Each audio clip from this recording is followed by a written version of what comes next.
Друзья, приветствую всех изучающих русский язык.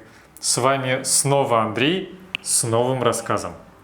Как всегда, напоминаю вам, что во время рассказа справа на экране будет текст на русском языке, а в субтитрах YouTube вы можете включить перевод на английский и другие языки. Итак, поехали.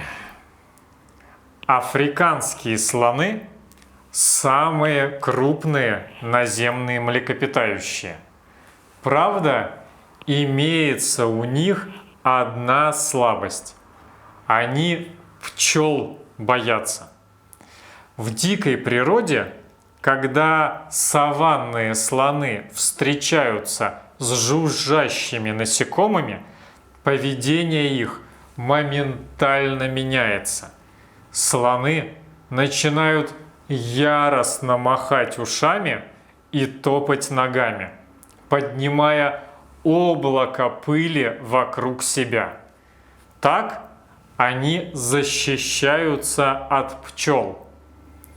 Если это не помогает и пчелы настроены крайне агрессивно, слоны срываются с места и бегут в сторону ближайшего укрытия.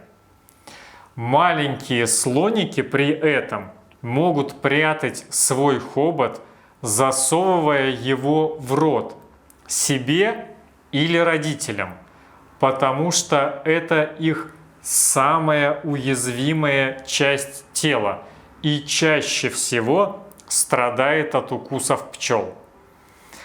Как бы парадоксально это ни звучало, но врожденный страх перед пчелами помог африканским слонам избежать серьезного конфликта с людьми. Дело в том, что эти массивные млекопитающие в поисках пищи часто совершают ночные набеги на фермерские поля. Этим самым они настроили людей против себя.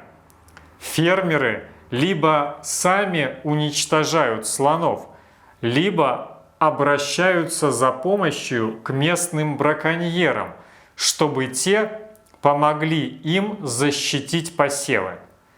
Чтобы уберечь африканских слонов от людской мести и успокоить фермеров, ученые предложили компромиссный вариант.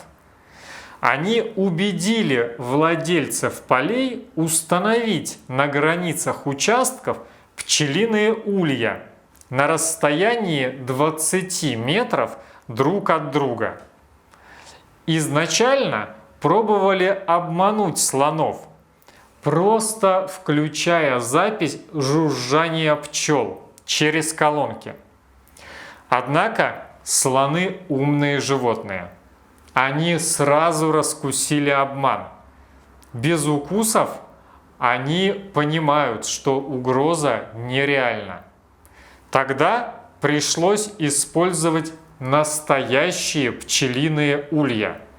Причем закрепили их на забор из колючей проволоки, чтобы домики раскачивались на ветру.